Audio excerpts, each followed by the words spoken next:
saying? Yep. Okay, well, it's a privilege for me to introduce Keith Weston, who is the Executive Director for the Red River Retention Authority. He assumed this position in March of 2017. A native of Sarles, North Dakota, he is a North Dakota State University graduate. Keith is a certified professional in erosion and sediment control specialist. Keith has over 41 years of experience in natural resource management and watershed planning. Many of these years were spent with the USDA, NRCS, addressing water quantity and quality issues in the Red River Basin. He has worked on multiple watershed and land treatment projects in North Dakota and Minnesota, portions of the Red River Basin. After the devastating flood of 1997, Keith led an NRCS effort to secure floodplain easements along the Red River and its tributaries. He has been involved with the Red River Basin Commission's conservation team since its inception and assisted the conservation inventory team during the development of the Commission's Natural Resources Framework Plan. Mr. Weston was the NRCS Red River Basin Coordinator from 2011 to 2016. He was heavily involved with the NRCS Red River Basin Initiative and ongoing development of Regional Conservation Partnership Program, otherwise known as RCPP, watershed plans in Minnesota and North Dakota. Mr. Weston brings with him a broad range of watershed experience in the Red River Basin. He is well acquainted with many conservation partners, water resource partners, and units of government throughout the basin. I give you Keith Weston. Thank you. All right.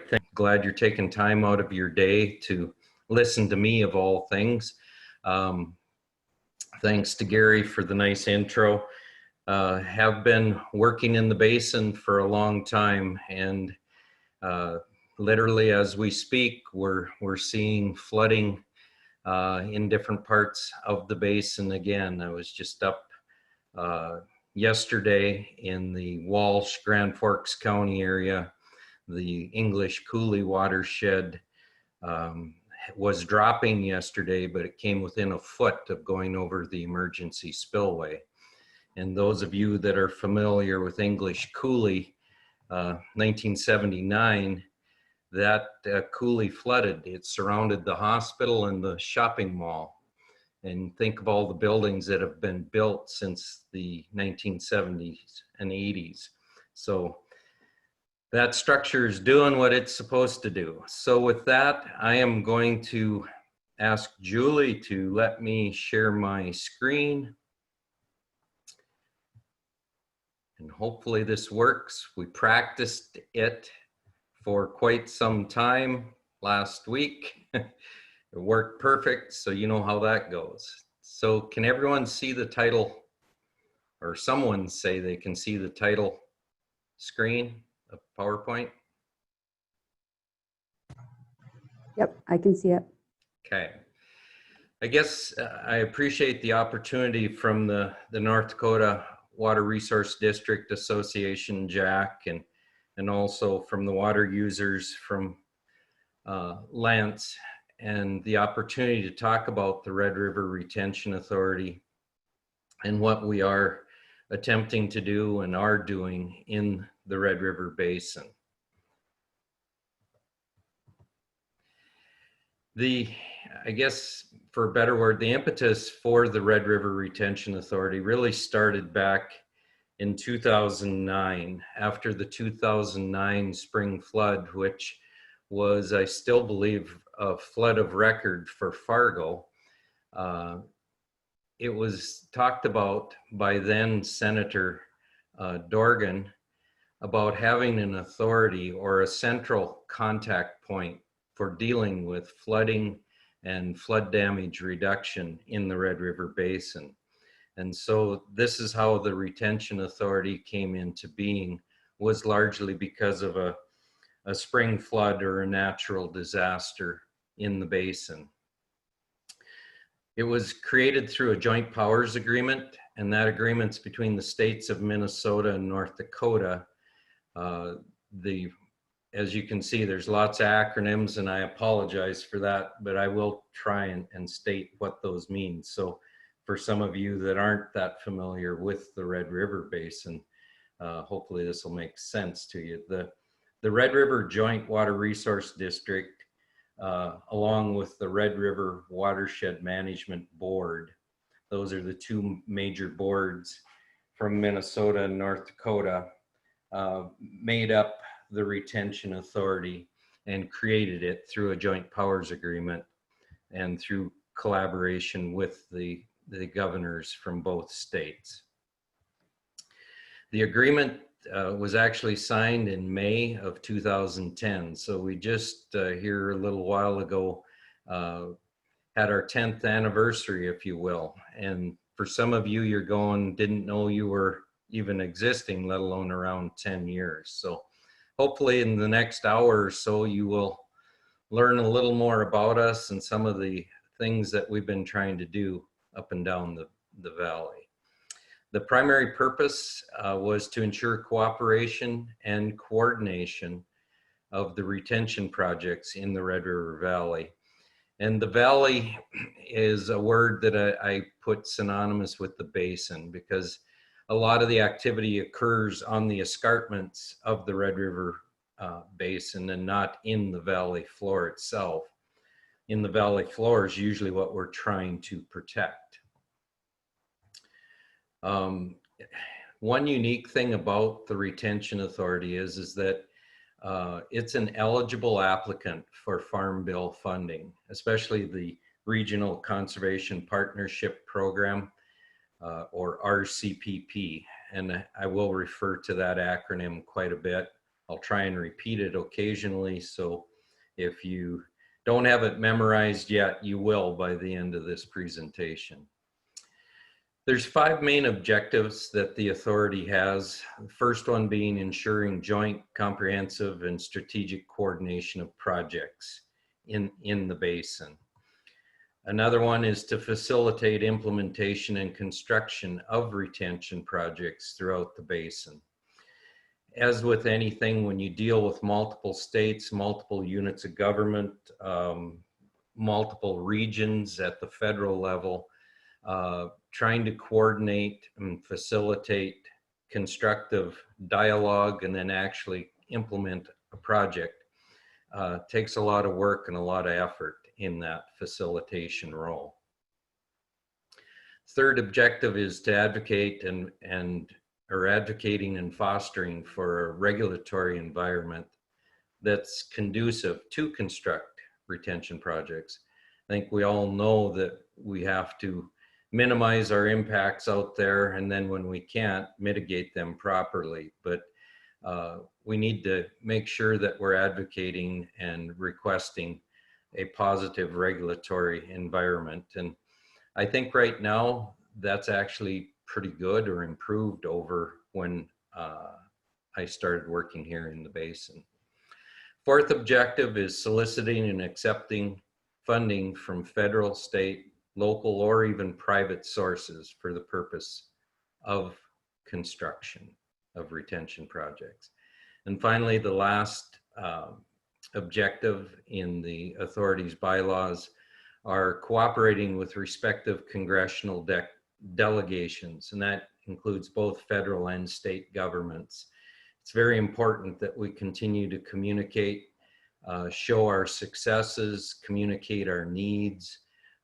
Those needs seem to always change, but the general overall objective is to reduce flood damage to our citizens in the Red River Basin.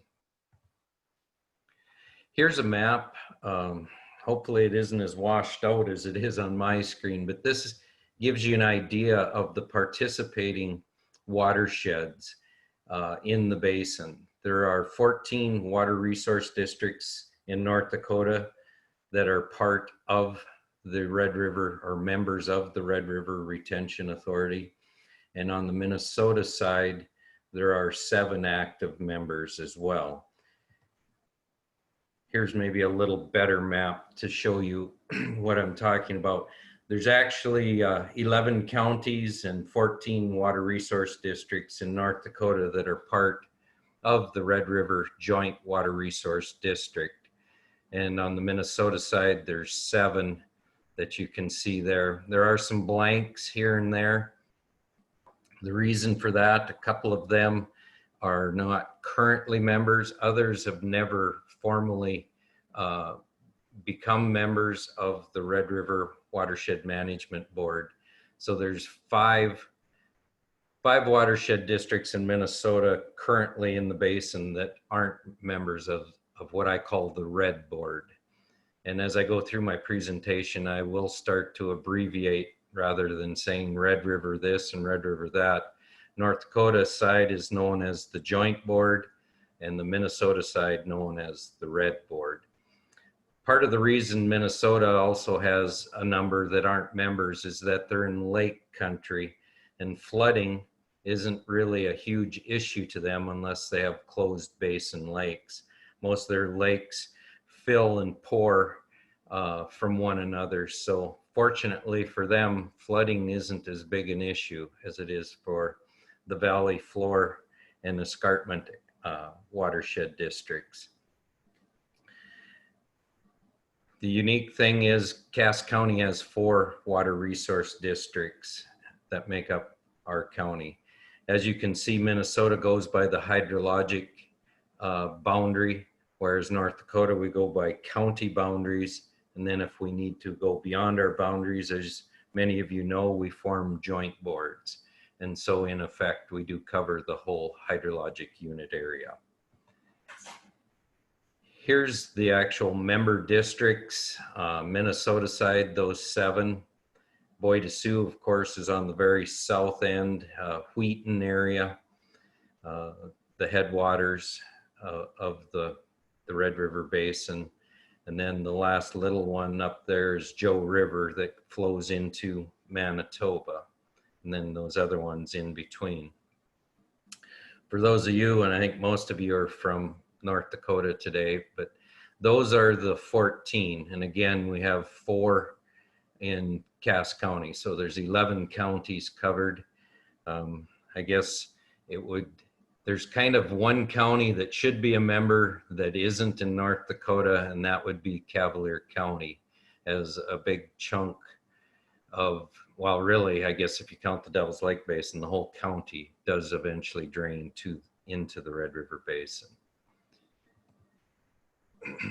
As far as board membership, it's kind of a unique thing. There's 6 voting members and 3 non-voting members. The 3 members from the Red Board or the Red River Watershed Management Board that have voting rights are co-chairman John Finney. John lives up in that little Joe River Watershed District up there in Kitson County. Greg Holmvik is from the Wild Rice Watershed District located in Ada. That's one thing to note too. Minnesota and North Dakota both have a Wild Rice Watershed District. And then Roger Mischel from the Middle Snake Tamarack Watershed District. Those are the 3 voting members from the Red Board. On the North Dakota side, they also have, of course, 3 voting members for the joint board, and Gary Thompson, who introduced me here just a few minutes ago, is the co-chair. Gary represents Trail County Water Resource District. Roger Olson from the Maple River Water Resource District in Cass County, and then Ben Varnson from up in Nelson County. And I think a lot of you folks know these individuals. So those are the 6 voting members. There are 3 non-voting members, and those, one represents the governor or the state of Minnesota, and currently that individual is Teresa Ebengay.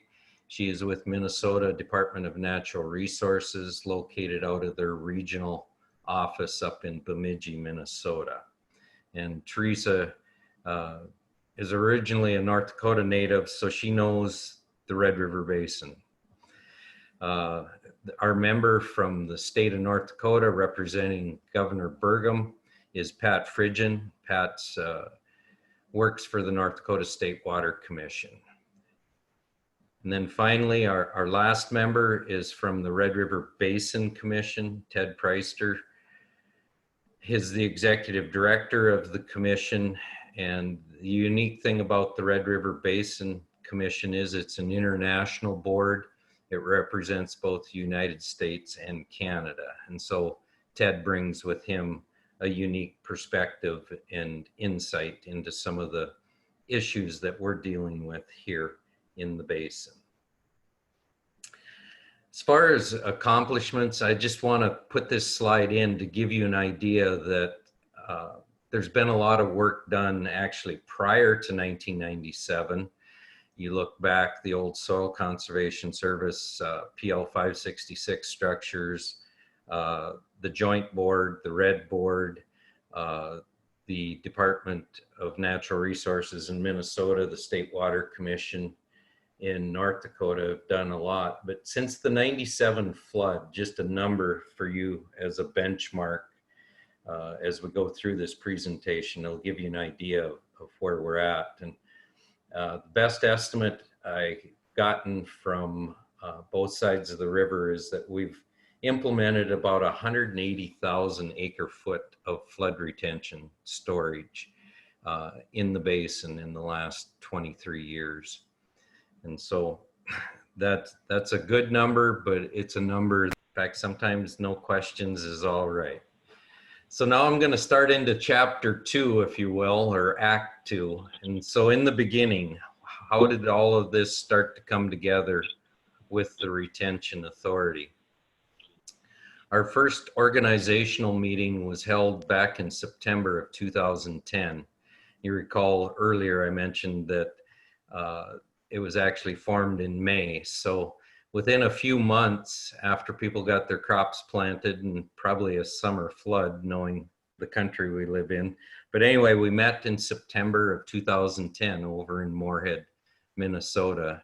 And a large number of folks were invited to that meeting. All of the watershed districts and water resource districts in the basin were invited, as well as soil and water conservation districts from Minnesota and soil conservation districts from North Dakota. A lot of county commissioners, elected county officials, city, Moorhead and Fargo, I believe, were there, if I recall. I think Grand Forks as well, but state and federal officials. I believe Congressman Peterson was there, as well as some other staffers from the senators and Congress folks that represent the Red River Basin. And quite a number of NRCS personnel were there as well, from Minnesota, North Dakota, and South Dakota. And some of you that maybe aren't real familiar with the basin, there are 2 counties in South Dakota that do flow north into the Bois de Sioux and Red River, and ultimately into Lake Winnipeg. And that would be Marshall County. Britton's the county seat in South Dakota, and then Sisseton's the county seat for Roberts County, which borders the west side of Lake Traverse, and Bois de Sioux's on the east side. So it was a big meeting. It was a kickoff. There was lots of media there. That's basically at the same time when what we call the Red River Retention Initiative was started or born.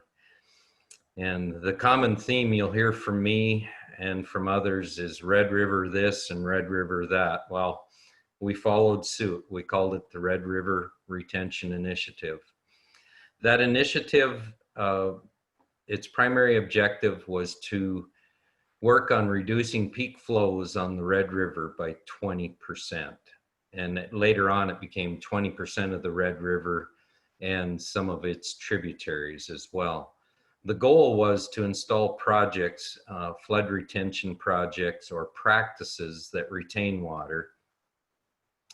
And we wanted to retain 1 million acre foot or attain the retention of 1 million acre foot of water preferably gated storage, but not necessarily have to. That's one of the unique differences between Minnesota watershed districts and North Dakota water resource districts is Minnesota will do non-gated, but their preference is certainly gated storage, and they give their highest priority to any project that has gated storage. So, you know, we talk about the Red Rivers in different groups, agencies, and just I'll try and show you briefly how the Retention Authority fits into the hierarchy of Red River organizations and units of government. Here you can see where the two governors from each of the states, again, formed the Retention Authority, the Red River Retention Authority. The Basin Commission is part of that, as well as the International Red River Board, which is a board made up under the International Joint Commissions, which is a commission between Canada and the United States. But this Retention Authority was created through that joint powers agreement between the two states and the Joint Board and the Red Board. And on the left side, you can see of this screen, the Red River Joint Water Resource District, and then the hierarchy as it gets out to the individual watershed districts. And so we used as an example, the Cass County Joint Water Resource District, and then under the that Joint Water Resource District is the Rush River Water Resource District in North Dakota. Similarly, on the Minnesota side, on the right side, you can see where the Boy-to-Sioux Watershed District is one of those 7 that makes up the Red River Watershed Management Board, which ultimately is a parent organization for the Retention Authority. And so sometimes you'll hear myself or others talk about the parents of the Retention Authority. The parents are the Joint Board in North Dakota and the Red Board in Minnesota. So as this initiative kept developing and growing, some might call it bureaucracy, but you do have to have process and you do have to have some hierarchy as to how committees function, subcommittees function. And so the Retention Authority formed 2 broad committees. One was the Drainage Committee, and the other was the Retention Committee. Under the Retention Committee, as a part of cooperation with Congressman Peterson, which back at that time he was the chairman of the House Ag Committee. Then he wasn't for a few years. Now Congressman Peterson is again, but he encouraged the Retention Authority to actually sit down and develop through these committees, develop the needs that we would have to get retention on the ground in the basin. And he wanted to try and introduce or have folks that he knows introduce legislation into the 2014 Farm Bill. And so the Retention Authority under their Retention Committee had a NRCS Farm Bills subcommittee. They also had an FSA programs, which was primarily CRP and some easements. That was another subcommittee. Permitting, because we knew permitting with state agencies and the Corps of Engineers at the time we were starting this initiative was a real tough thing. There had been lots of dialogue and little direction or action taken. So that was a separate subcommittee. Then water management was a 4th one. And then finally, because there'd already been a presence of retention activities on both sides of the river, the authority formed a PL 566 or Small Watershed Program subcommittee. And I'm not going to show the reports, but each of those subcommittees developed a report back to the Retention Authority, which then was passed on to Congressman Peterson and to the House Ag Committee in Washington. So back then, you know, we had that first meeting in fall of 2010, but we started to set up some short-term future actions over the next year or two. And one of them was to get a memorandum of understanding between the Corps of Engineers and NRCS, especially as we start to develop watershed plans that ultimately turn into watershed projects. We wanted to make sure those two federal agencies were talking the same language, or as close as possible to the same language. And so we started working on an MOU. One of the other things is if you're going to be an authority, you need to have an executive director, you need to have a location that people can identify with. And so the authority secured office space out in West Fargo. And they had space, I think, for about 3, maybe even close to 3.5 years, I guess, out in West Fargo.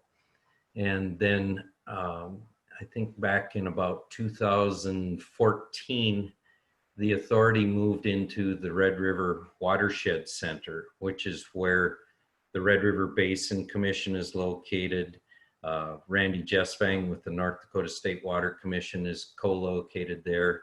Chuck Fritz with the International Watershed Water Institute is also located there.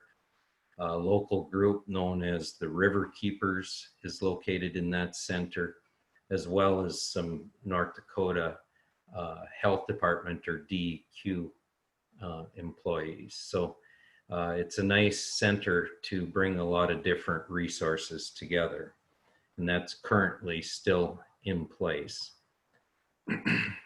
Also, short term was to begin the permitting process on a selected pilot watershed to try and work out some of the kinks in getting permits on these type of projects.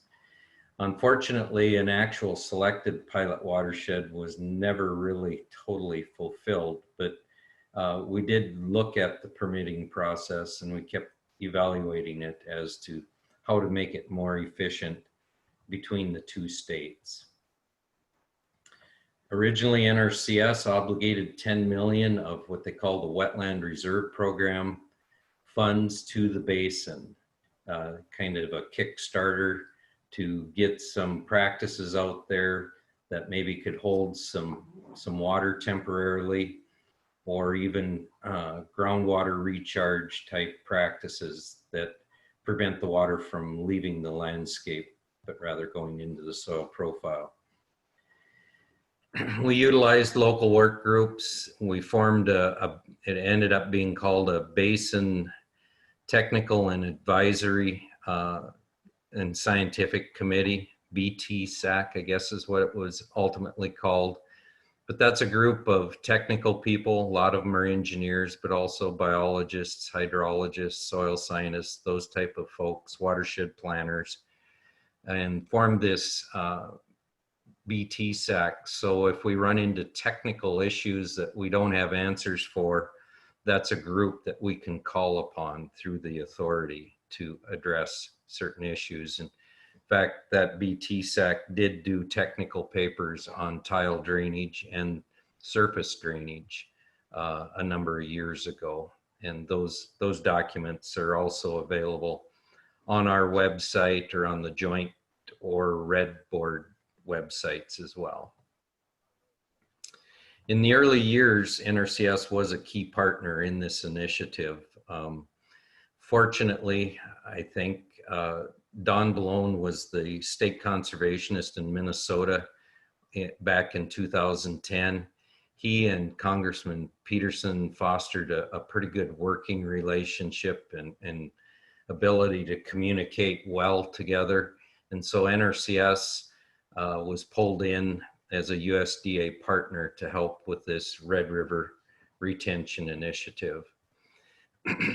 The initiative was actually a national type initiative. It was called Landscape Conservation Initiatives that NRCS started back in 2010. There was 15 of them nationwide. And the idea was to address priority natural resource concerns within geographic areas. And the Red River Basin was fortunate enough to be identified as one. Of course, the Upper Mississippi, the Chesapeake Bay, the Ogallala Aquifer were others in that. So it shows that we got a pretty high priority in designation by partnering with NRCS and with the help of our congressional staffs in both North Dakota and Minnesota. Here's a map, and again, you can see, and some of them are kind of overlaying one another a little bit, but you can see in the top center there where the Red River Initiative is shown. So in fiscal year 10, remember our first meeting was in September. Fiscal year for the federal government ends the end of September. So no funds were received by the authority or by NRCS in Minnesota, North Dakota, and South Dakota in fiscal year 10. But in fiscal year 11, we did receive or had designated to the Basin Initiative $8.5 million of Wetland Reserve Program funding. And then again in fiscal year 12, we had 6.3. So there were some dollars coming in.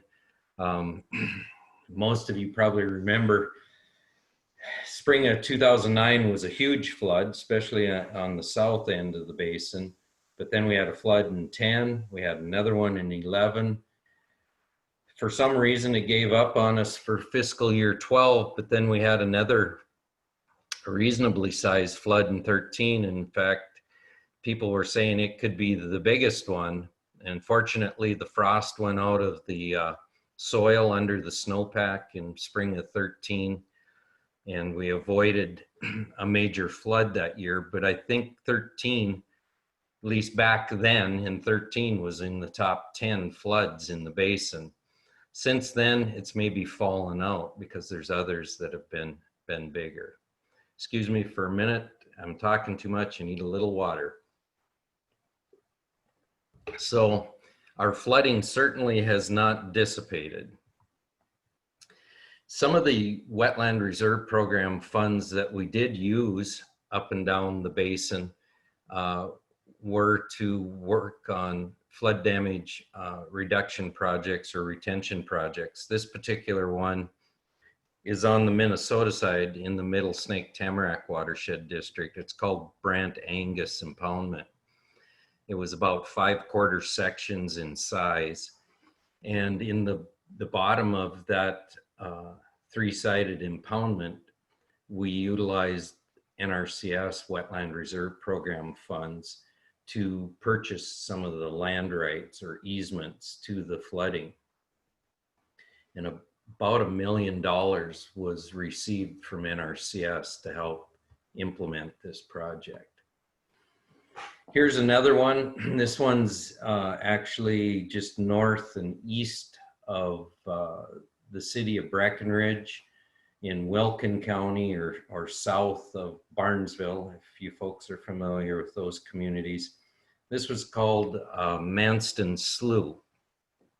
And it's a shallow impoundment because it was a cooperative project between Minnesota DNR, NRCS, Buffalo Red Watershed District, and Minnesota DNR. I think Minnesota PCA maybe even was involved.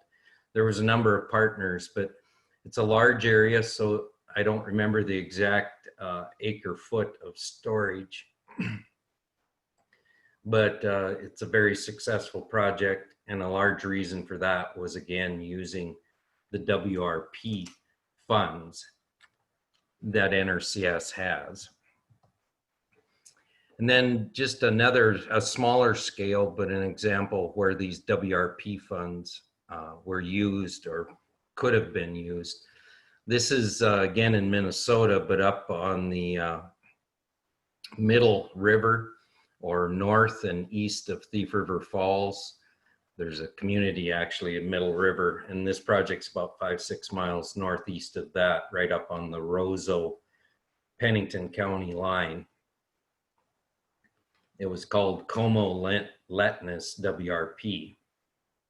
And here we were going to enhance WRP, add some extra water to the easement and hold about 800 acre-feet of storage. Unfortunately, the Watershed District, looked at it differently and said, well, then we're responsible for long-term maintenance and operation. And so they chose not to do this. I think it's still in WRP, but we never added the extra storage. But again, an example of how we could have used WRP. I hope my voice will last here for a bit. Then at the same time in this initiative, we looked further long term. And our goal back then in 2010-11 was to secure annually $50 million from NRCS in an appropriation through the Farm Bill. But unfortunately, that didn't quite happen like that.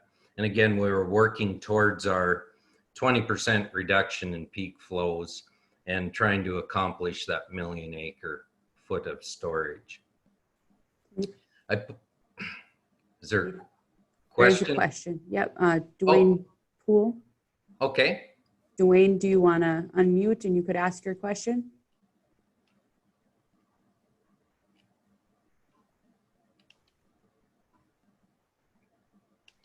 Sure. Keith, I was just asking, I saw that the Northern Plains Migratory Bird groups also had funding in there, and they have some overlap with your region. And I was curious whether or not the wetland reserve projects or other upland and water projects that fall within your footprint, whether those are also counted towards your overall institutional goal.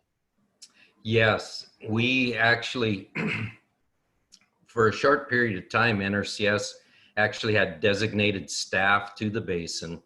And I had, there was a Red River Basin coordinator, an engineer, and a biologist. And the engineer and biologist actually would calculate runoff curve numbers and amount of precip that was being absorbed into the soil profile, as an example, on CRP and WRP. And so we did calculate acre foot of storage from those type of vegetative practices, as well as the structural. So we certainly recognize not all flood storage is necessarily a high earthen dam. I don't know, did that answer your question? Or maybe I talked around it. This is Dwayne again, a little bit, but I know that they do some wetland reserve program stuff as well. And so my question was, recognizing that you guys have that ability to measure that, are those then accumulated towards your 20% goal or acre foot goal where appropriate? Yes, they are. Yep. And I could go back, if you would like me to, Dwayne, I could send you some reports from back in those years showing, smaller structural BMP practices, as well as the WRP or grassland, wetland reserve type practices. I could certainly share that with you. No, that's all right. I was just curious whether or not this was in isolation, or the idea that, there's a group out there that got nearly $10 million one year and over $5 million another year. Whether or not they were also working towards the same goals in some cases. They were, yes, certainly. Yep. And in Minnesota, specifically Minnesota DNR, and even more, the Board of Water and Soil Resources, known as Bowser over there, they had similar initiatives to use RIM in Minnesota, which is a perpetual type easement. And so there was several overlapping, I guess, initiatives, for a better word, up and down the basin. And then there's grassland type reserve programs as well. So yes.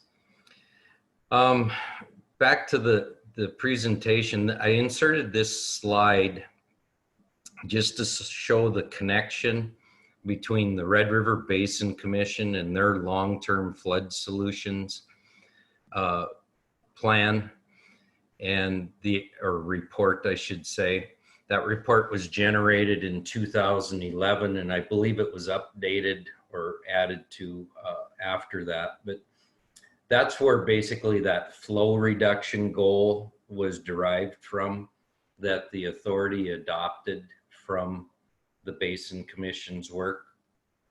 And so the 20% goal for the red is really various flow reductions and assumptions made as applied to the tribs to achieve that 20%.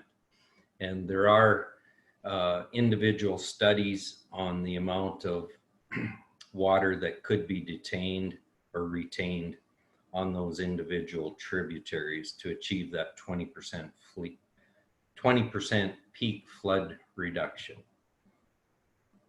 So the Basin Commission is a key partner as well in the Retention Authority's work. As you can see, a common theme here, NRCS continues to be a key partner. Back in July of 14, then Secretary of Ag Tom Vilsack, as well as Congressman Peterson, Senator Hoeven, Senator Klobuchar, I'm trying to remember Senator Kramer, Congressman Kramer, probably back then. But we're all involved and announced were there when the Secretary announced funding for a new conservation initiative that they were looking to minimize flooding, improve water and soil quality, help with waterfall, and strengthen ag and outdoor recreation economies.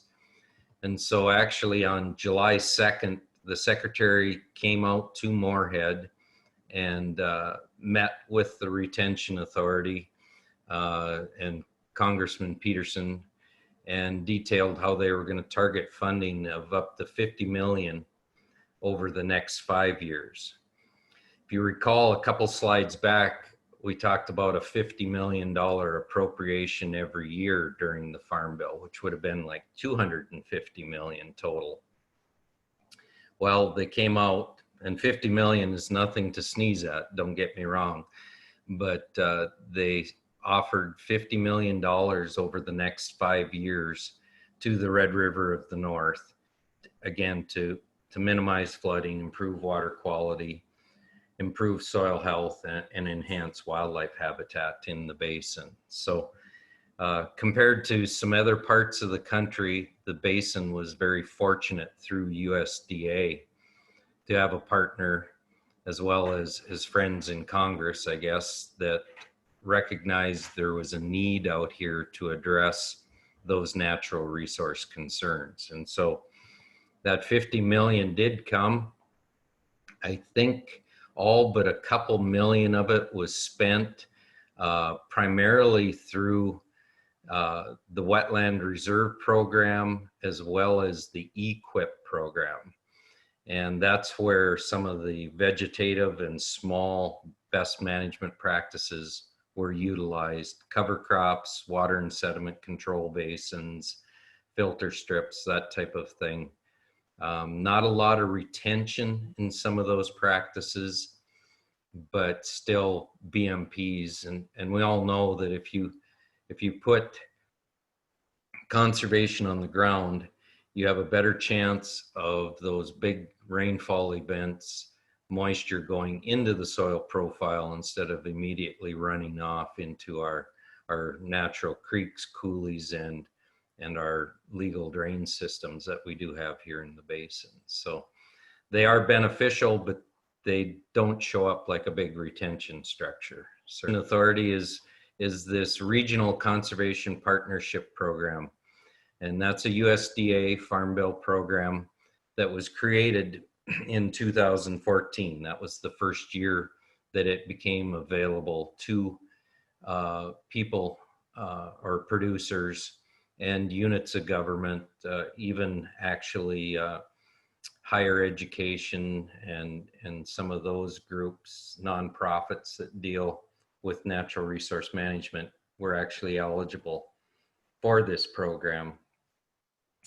I guess the reason I show this slide is partner-led. That's really what RCPP, or Regional Conservation Partnership Program, is all about, is folks that have needs out there or opportunities they want to fulfill. They're looking for solutions. Partnerships is the way to do it. It makes the federal dollar go further. It allows more buy-in by local constituents into larger basin scaled natural resource problems and opportunities. So similar to the initiative, the RCPP program has what they call critical conservation areas. And this was a little different than the initiative areas. You can see, actually, looking at the United States map here, not all areas of the US were identified as critical conservation areas. Fortunately, the Red River Basin was. It fell into what they call the prairie grasslands region, or prairie grasslands critical conservation area. And the whole basin, the Red River Basin, is covered under that, what they call CCA, or critical conservation area. And here's just a picture of the basin. The Red River Basin, some folks still like to separate out the Devil's Lake Basin. The authority does not recognize it. It's just part of the basin. I know some of, I think some of our Canadian friends view it as it's its own basin. Certainly if you subdivide far enough into hydrologic units, it does become its own basin, but so does the wild rice or the turtle or the Bois de Sioux. But we as the retention authority recognize the Devil's Lake as just being part of the overall Red River Basin. The critical care or critical conservation areas have priority resource concerns. And in order to participate in that program, an entity such as the Retention Authority has to address one of those 4 priorities that you see on your screen. One that they identified was inadequate habitat for fish and wildlife, or insufficient water, meaning lack of irrigation water in that area. And then excess water, runoff, flooding, or ponding, which that's the one that the authority was looking at primarily as their resource of concern, but then also degraded plant condition. And that could be from invasive species to just loss of certain plants or overgrazing, that type of thing. Here's obviously a picture of the priority concern that the Retention Authority identifies with probably best, and that's excess water or flooding. This picture was from 2013. In May of 13, up in Pembina and Walsh counties, they had some tremendous rains up in the mountain crystal areas of Pembina County. And this picture actually happens to be just east of the little town of Nash, which is located north and west of Grafton, probably 7-8 miles. And you can see the water, and it's dropped already because you can see the residues from the high points, but debris still laying on a county road. The railroad tracks were out of commission there. So these are the type of flooding issues that we have dealt with, we're dealing with, and likely will deal with into the future. Another picture, this is actually from, I believe, the 2011 flood, spring flood. This was on the wild rice west of Gwinner down in Sargent County. So those type of issues still persist, certainly in the basin. And this last picture that I'm showing is actually in Minnesota. It's the Whitney Lake Watershed. It's an RCPP, or Regional Conservation Partnership Program, watershed planning effort. This area is actually located just north of the little town of Badger, Minnesota, or north and west of Roseau, Minnesota, about 10 miles or so. This was from last fall's fall flood. They had a spring flood last year. Well, they basically had 1 to 2 floods every year for the last 3 to 4 years up there. Very similar type of crop damages, road damages, culverts, bridges. Transportation becomes a real issue up there, as well as the crop loss. Currently, the rains that they've received in the last 2 to 3 weeks up there, I could have taken the date off of this picture and showed it as of today, because that would be very similar to what you would see there today if you were up there. So the authority, back as the 2014 Farm Bill allowed this new program RCPP to exist, the authority applied for RCPP funding. They requested $20 million in the fall, I believe, of 2014 or early 2015. Sometimes the first year fiscal year's funding for a new Farm Bill ends up rolling into the second fiscal year. But anyway, that fiscal year 14 Farm Bill funding came out. We requested 20 million. We were fortunate. We got 12 million of the 20 we desired or requested. If memory serves me right, I think we were the 3rd highest amount nationwide. So again, the Red River of the North did fairly well from a USDA program standpoint. The authority requested that funding to develop watershed plans based on the template and the policies of NRCS's Small Watershed Program, or the PL 566 program. And those projects were for temporary flood storage impoundments.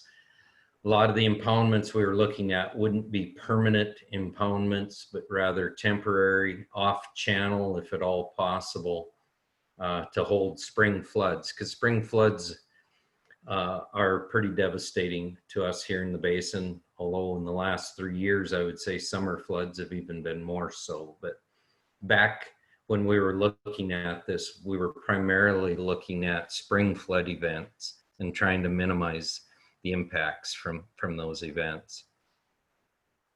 NRCS needs some of that 12 million to help coordinate and facilitate program and technical type aspects of watershed planning. So 8% of it, or almost $1 million of it, was kept by NRCS. We finally did sign an agreement, a 5-year agreement for these funds back in May of 2015. The planning was difficult initially, to say the least. Anytime sponsors that have never done PL 566 watershed plans, there's a pretty steep learning curve. There's economic analysis that needs to be done that maybe some of them didn't anticipate the complexity of that phase of the plan. Plus, a lot of the sponsors used consulting firms to do the economics, to do the engineering, the environmental, and some of them had some experience, others had minimal. And so it's taken a fair number of years to get these watershed plans developed. And so we requested a year extension, which is allowed, and we signed that in June of 13 of last year. And so now our agreement with NRCS ends May 20th of 2021. The authority's RCPP, it's actually an MOU type agreement, but that's between the authority and NRCS. We requested not to be the lead to where we would actually enter into agreements with the individual watershed districts. We asked NRCS to do that. And so those were initiated in September of 2015. So about, 4 months after the MOU between the authority and NRCS was signed. I do know this was the one and only that was done this way. And I don't believe NRCS does them like this anymore. So I don't know if it was good or bad for the districts or for the retention authority, but that's the way the authority wanted to proceed back in 2015. And so that's what was done. The individual agreements between the watershed districts and water resource districts, again, started in September. The last one, or last agreement, was signed in May of 2016. As you can see on the slide, 20 agreements were signed, 8 in North Dakota for 8 North Dakota watersheds and 12 in Minnesota. You can see here a list of the individual watershed that were being planned. Approximately 100,000 acres per watershed would be the average. Again, some of the first were signed in September of 15 and the last one in May of 16. Should be noted that anytime you're doing watershed planning, not every planning start is going to end in a completed PL 566 watershed plan. And these next few slides will surely demonstrate that or show you that. This map that you're seeing shows that we did have good dispersal, or the projects were located throughout the basin. They weren't all in just one clump or in a couple sub watersheds, but rather they covered quite a number of watersheds up and down the basin. In fact, I think there was 15 different watersheds that had 20 of those projects, or 14 maybe it was. But you can see on the map, there's several of those watersheds that are now, at least on my computer, shown as kind of a pink or raspberry color. Those have officially either been terminated or ceased planning. There are 2 additional ones, and you can see in the table to the right of the map, that are currently going through the process of being formally discontinued or discontinuing their planning. And that would be that watershed 1 up just south of the Lake of the Woods. It's in the Roseau River watershed. It's called Beltrami Island State Forest, and they have formally requested NRCS to cease planning and have the remaining funds go back into the pool of funds that still remain in this agreement. And then the other one is watershed 14, or the Forest River. And they've also, in May of this year, formally requested to cease planning. And I don't know if they've received their final letters from NRCS saying that the agreement is now closed out. But so 6 of the 20 have ceased planning. They never achieved a full watershed plan. And so I'll give you a quick update as to where we're at with those other projects.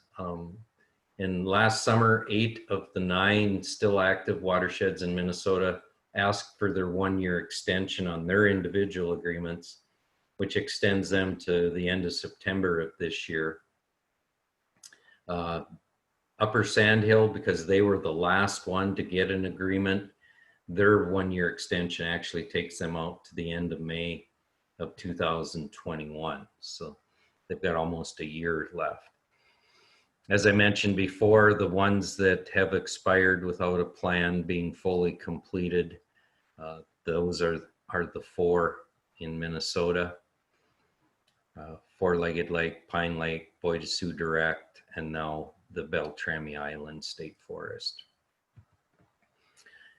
One thing that's happened, and this is evolving literally as I speak, about a month ago, we were notified that due to the COVID-19 pandemic, that USDA NRCS was going to allow RCPP watershed agreements to be extended an extra year beyond the 1 year that's allowed by statute.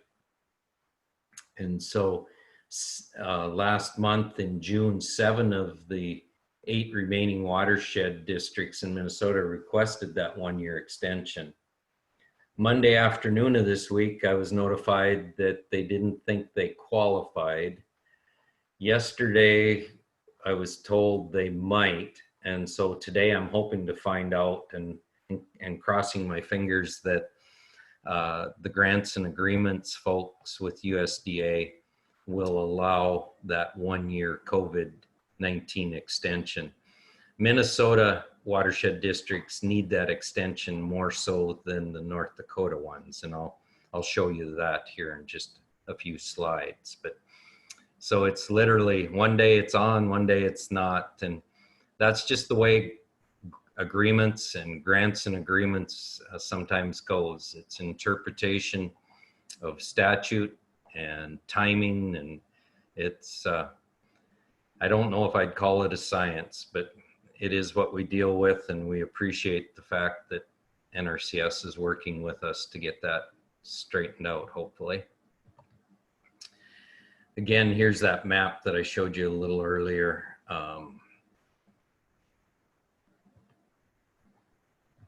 Guess maybe going on to what we anticipate the completion dates are with the COVID-19 1 year extension.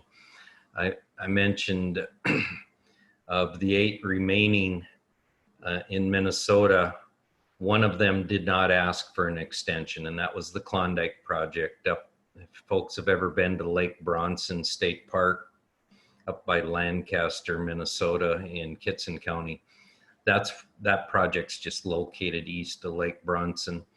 And I don't think they're going to actually be able to get a plan completed before their contract ends, even with an extension. The watershed district's still working on that plan, but it won't be finished with our CPP funds. The other ones, again, if COVID-19 is allowed, 6 of those 8 will end September of 2021, and the Sandhill will end in May of 2022. In North Dakota, we have 4 of the remaining 7 watershed plan agreements expired last fall, actually. But to North Dakota's benefit and I guess extra efforts, North Dakota water resource districts have seen the benefit of watershed planning, and on their own, after the agreements have expired, continue to work on developing a watershed plan for those particular watersheds. So the North Branch of the Park River, that's that Crystal Mountain area that was damaged so bad in May of 13. Their plan is basically done. Should be completed this summer and sent to NRCS for their comment. And then upon their comments, we'll move into final design. The Upper Maple River out in Barnes and Cass County, north of Ariska, kind of is where this is at if you're familiar with that area. Their plan should also be done this summer as well. And again, the Cass County Joint Water Resource District has picked that plan up and continues to fund the planning to finish that plan. Rush River, which is a plan to protect the community of Amenia, just north of Castleton. That plan is done. They have a draft, new agreement to do the final design work. And hopefully that will be done and signed, and final design work be done starting this summer. And that's not a retention project, that's a levee or dike project to protect Amenia. And some of you are probably going, my God, nobody lives there. Well, yes and no. There are a number of people there, but there's also a couple major agricultural, not manufacturers, but seed companies, chemical companies.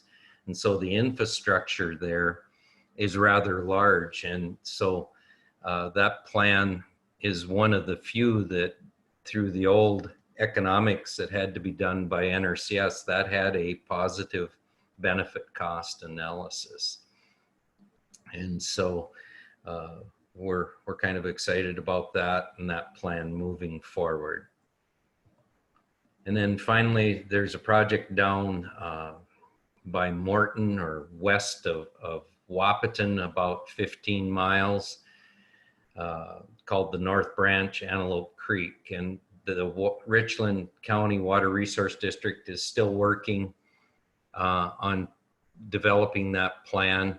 I don't have a specific date as to when they anticipate they might have that plan done, but what I want to point out here on this slide more than anything is that the North Dakota Water Resource Districts see the value in watershed planning and getting plans not only done, but then get them designed and implemented. And so that out of the original 8, 4 of them currently, or starting last September, I should say, started on their own dime along with State Water Commission and in some cases Red River Joint Water Resource District Board funds to finish those plans. The Swan Creek project, if you remember on the map, that one stopped early in the planning and so didn't use many funds. They just determined very quickly as they got into the planning that that project probably wasn't going to be possible to develop a plan with reasonable alternatives. So it fell out. So the other 3, their agreements all ended just this spring. Shortfoot Creek down in Sargent County ended the end of March, and the Watershed District there, just as with others, is continuing to finish the plan. And the hope is yet this calendar year to have that plan completed and then sent to NRCS for review and approval.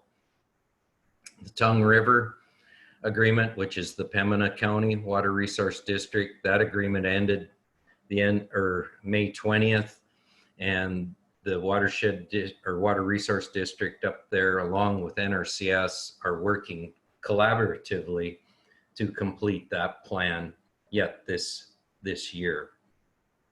And I mentioned earlier, the Forest River agreement ended in May, and they discontinued or terminated the planning for that. Just to give you an idea, you know, the $11,040,000 that remain to do watershed plans, as of May of this year, approximately 6.7 or $6.75 million has been already spent.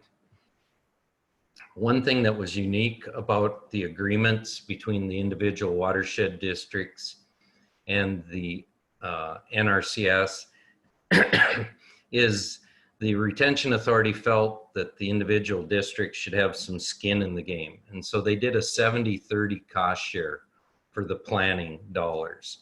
And so the sponsors of those watershed plans have put in almost $3 million of their own money, as well as the $6.75 million. So considerable funds have been spent already, and we still have either through the end of September of this year or hopefully September of 2021 to continue finishing those plans and use some of them as well. So where is the authority at and what are our next steps? With the RCPP, we want to get those plans done, because a watershed plan that's done and approved by NRCS is then eligible for cost share for the final design as well as the construction of the project. And those are new separate agreements. Some will be through the RCPP program, but others will be through the actual small watershed program. And on retention type projects, final design is typically 100% paid by the federal government. Construction, however, is a percentage because the local sponsors or the watershed districts are responsible for land rights and permitting. But it can still be a very significant percent of the total project that could be funded by USDA and NRCS. But the only way you get that funding is to finish your plan and have it approved by NRCS.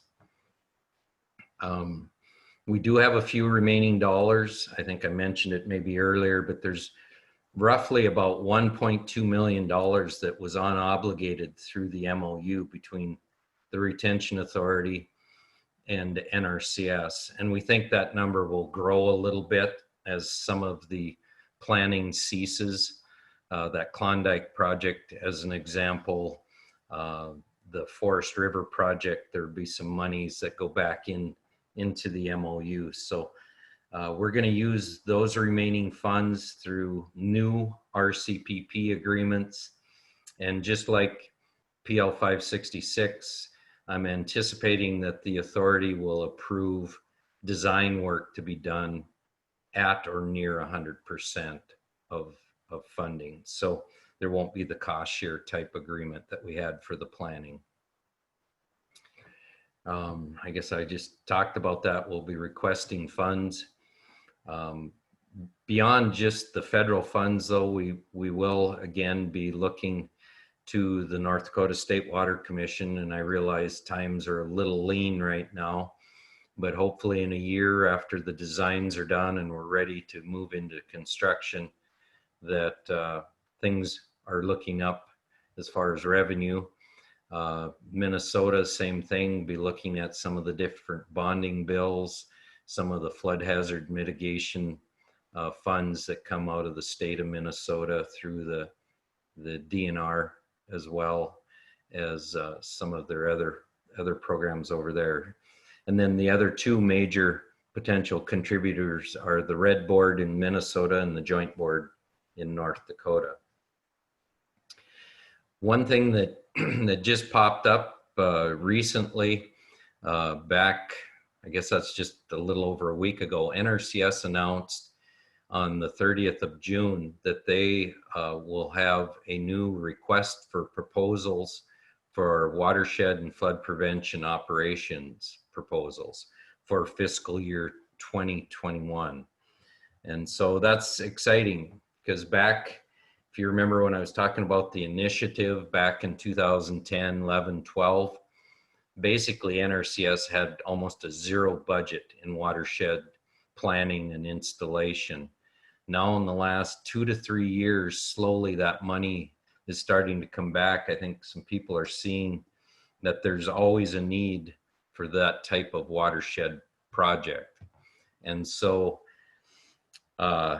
through what they call the Further Consolidated Appropriations Act of 2020, and I believe that's as a result of, or indirect result of, the pandemic, there's an additional $175 million for watershed and flood prevention operations nationwide. The proposals can be used for remedial work. If you already have an existing watershed project through USDA, NRCS, and you need some remedial work, you could apply for funds to do that. You can also, if you have a current plan that's approved, but haven't had the opportunity to have funds to do the design or to implement the project, there's now a proposal for project backlog. There's also new projects like what we've done with our CPP to do a new watershed plan. And assuming that the plan is done and approved, that moves you into the next phases of design and construction as well. And then this type of proposal to me is a good thing for a lot of you out there that work with, or maybe you are on a water resource district board.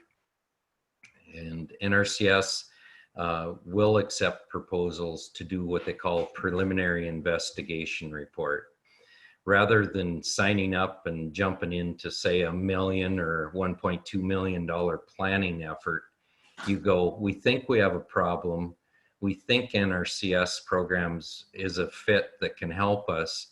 But before we go and jump in and ask for a new project, we want to spend some limited dollars and do an investigation to determine if it's a valid planning start. And so that one, I hope a lot of you will take a look at and give some consideration.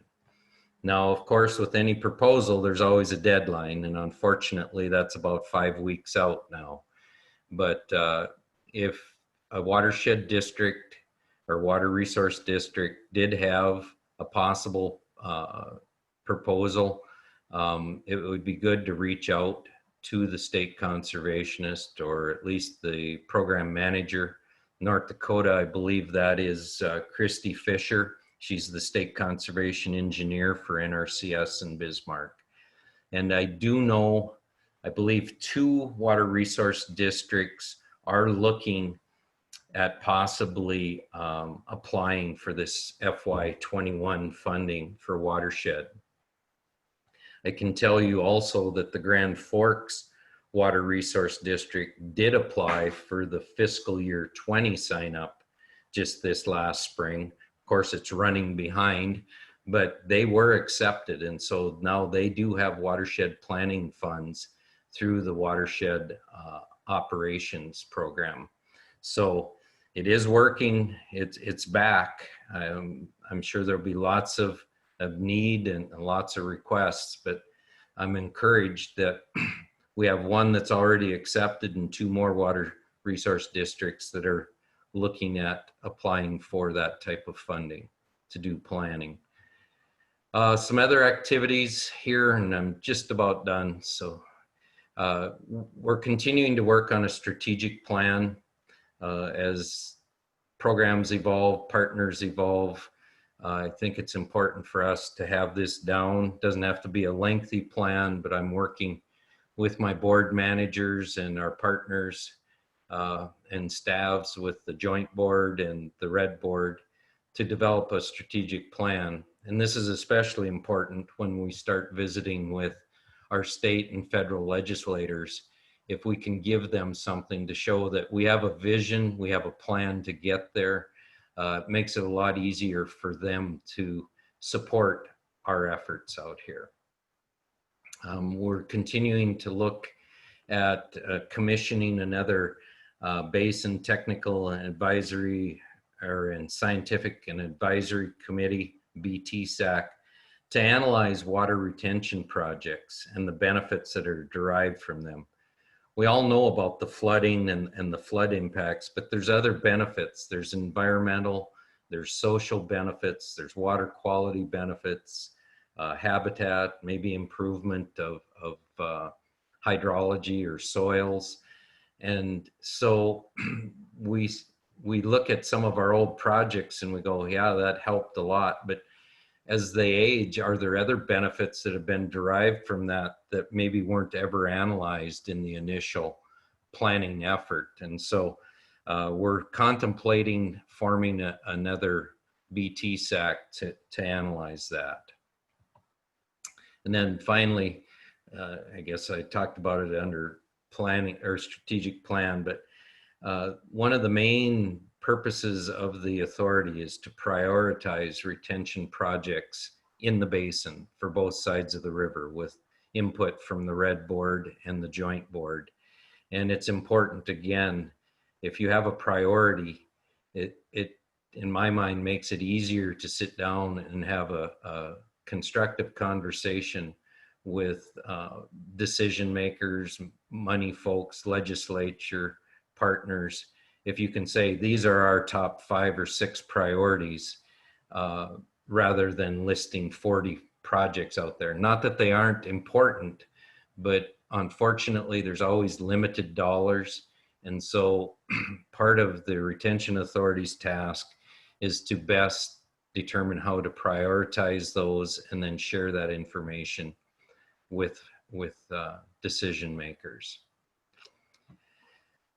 I guess leave you with some parting thoughts here. You can tell I'm a little philosophical at times, but retention is part of the basin-wide solution. Retention won't be the answer to everything, but certainly it helps. And I guess one thing to always keep in mind, no matter where you live, what watershed you're in, you want to be planning so you can be ready for the next big rain, because we know there will be one. And if we don't try and address it, that problem will persist and it'll be there for the next generation. And I don't know if this is wisdom or me just babbling, but I truly believe that starting a watershed plan is very similar or very much like planting a tree seedling. It likely won't have a big benefit for us now, but it will for those who follow and call that watershed home. And I do believe that. I've been at watershed planning for almost 30 years. I've worked for watershed districts and the Retention Authority and SCS and NRCS for over 40 years. And unfortunately, I go back and meet with some of the local boards or units of government, and we're talking about the same darn problem that we talked about when this stuff was red and not platinum or white or whatever you want to call it. So I encourage you that work with water to keep at it. It's a war of attrition. You will suffer project fatigue, but it feels pretty damn good, pardon the pun, when we finally do hold some of that water back. So with that, I will take any last questions if there's any. And I thank you for your time.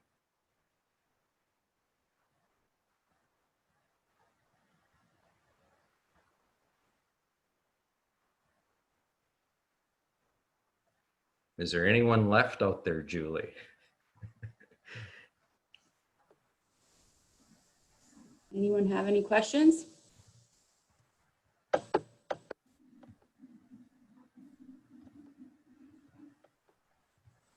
This will be available also, right?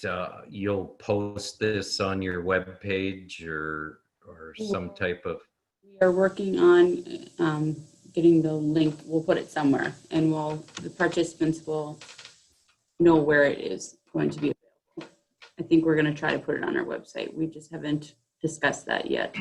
That'd be great. And if you do happen to see something or you want a copy of a map, or I think a couple different times I mentioned some documents or technical reports, again, you can go to our website or the joint board's website and download those. But if not, and I absent-mindedly didn't put my email address, but it's RRRA@idea1, which is all one word, .net. And you can certainly get a hold of me that way. And I'll send you anything that you might want. So, well, thank you, Julie, and the association again for the opportunity to participate today. Kylie said, thank you, Keith, for the informative presentation. You're welcome. I guess I would like to thank everyone for everyone for participating today. Our presentations are sponsored by the North Dakota Water Education